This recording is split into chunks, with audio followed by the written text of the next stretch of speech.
Voilà, bien-aimés, nous sommes toujours dans Genèse au chapitre 40, parlant de la vie de ce jeune homme extraordinaire, Joseph. Alors, sur le chemin qui conduit vers notre destinée est rempli d'embûches. J'aimerais vraiment insister là-dessus. Pour toi qui crois réellement que tu as une destinée, que Dieu a un programme particulier pour ta vie. Comme il a dit que je connais les projets que j'ai formés sur vous, projets de bonheur et de paix et non de malheur, afin de vous donner de l'avenir et de l'espérance. Nous trouvons ça dans Jérémie 29, verset 11.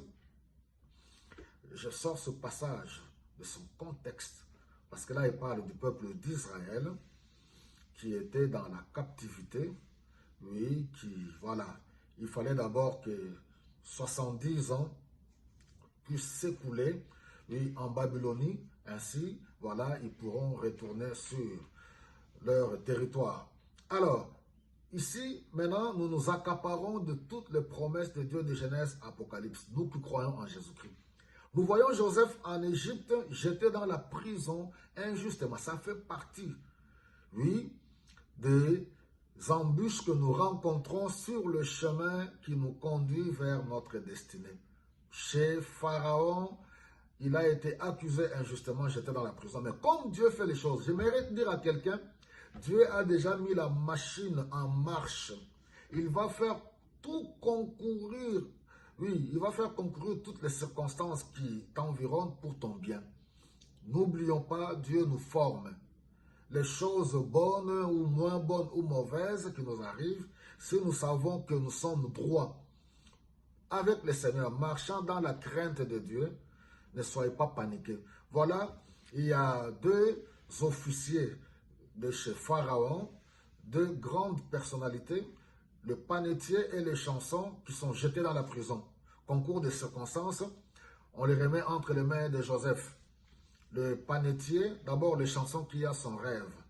Voilà, et le panetier, tous deux tristes. Et voilà le matin, Joseph qui le voit triste et il leur pose la question. Et les chansons racontent son rêve. Joseph explique correctement. Parce qu'il avait ce don, alléluia, d'interpréter les songes. Et le panetier, du fait qu'il avait vu que Joseph avait interprété, il avait expliqué le rêve de son collègue. Et à son tour aussi, Joseph donne l'explication.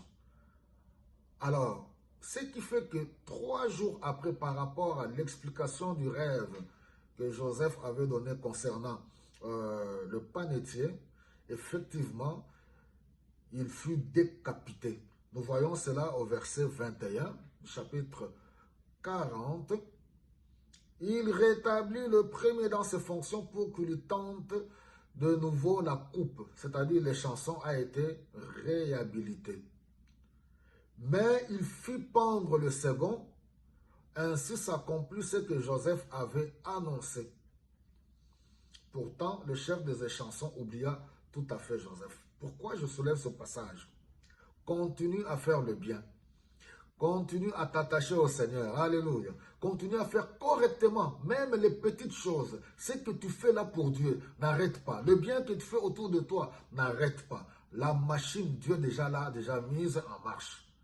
Nous voyons que le panetier fut décapité, mais les chansons, celui qui servait de boisson au roi, furent rétablis à son poste, mais il oublia Joseph. C'est pour nous dire, les hommes peuvent t'oublier. En dépit de tous les bienfaits que tu as témoignés à leur égard, ne te soucie pas.